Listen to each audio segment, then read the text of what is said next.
welcome to the stage the wonderful Mr. Paris Pollard!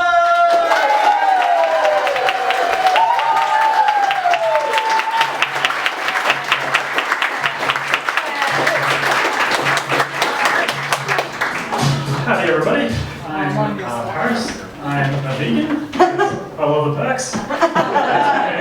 It's been a long journey to becoming a vegan, and I recently took a long bike ride across Japan with my girlfriend Kat. On our travels, we were riding along the Tone River in the rural outskirts of Tokyo, and we happened upon a little vegan cafe. And of course, by happened upon, I mean Kat had meticulously researched every vegan cafe and constructed a cycling route that went past each and every one. So this little vegan cafe was a quaint little place. 20 thoughtful, polite people in there. It's like a cafe in a library. It's delightful. But then something happened that made me want to scream. So before our meals come out, I realized I need to use the bathroom, as I and most people often do. I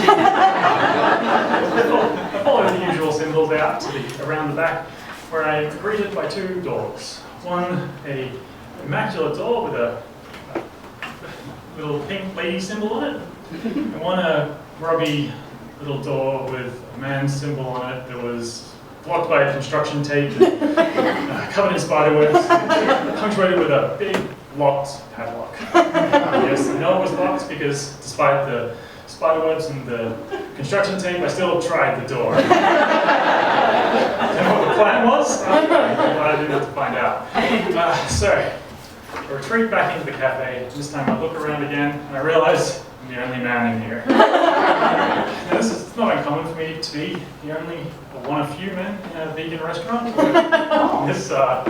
This Japanese vegan cafe with its haunted house-looking men's bathroom. Next level.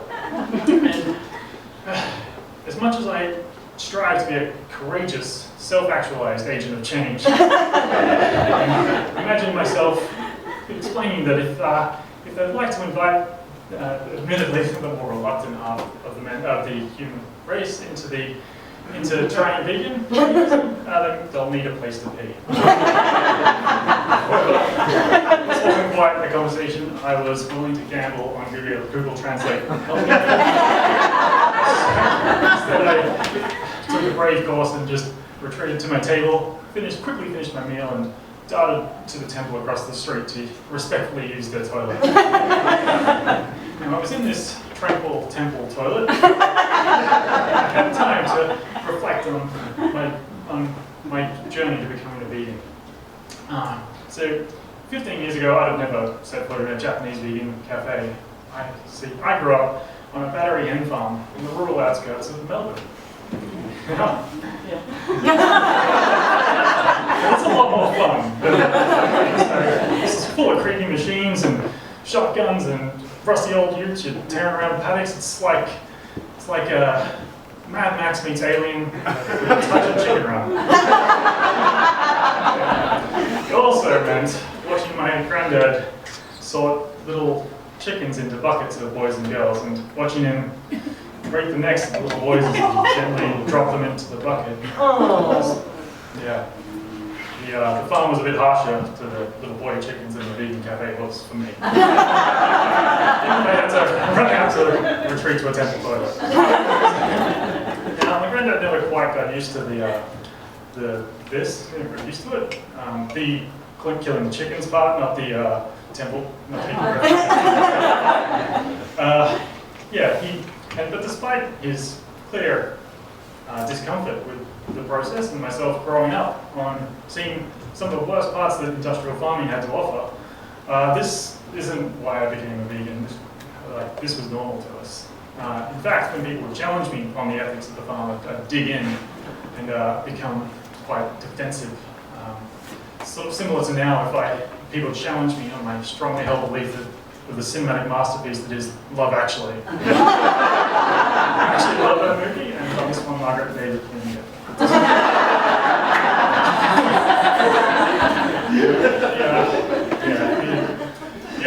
battery farm boy it's a far cry from where I am now. You're a quintessential soy boy. I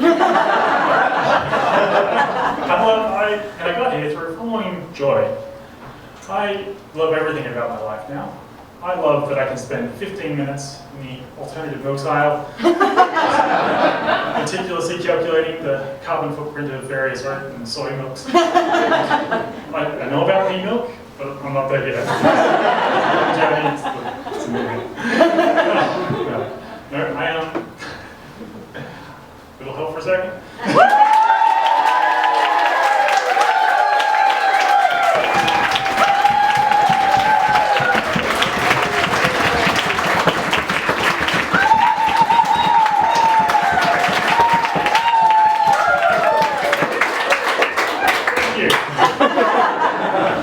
No, it wasn't the shaming and shouting that wasn't shaming and shouting or the gory docos that moved the needle for me. It wasn't seeing my carbon footprint cut in half as I flicked the little vegan toggle. It was little by little some caring person in my life taking the time to explain to me that there were kind of ways of doing the things that I was already doing.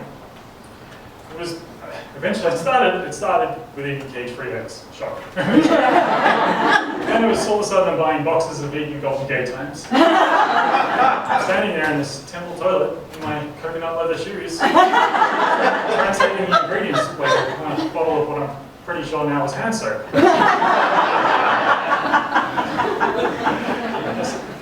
I left this temple toilet, I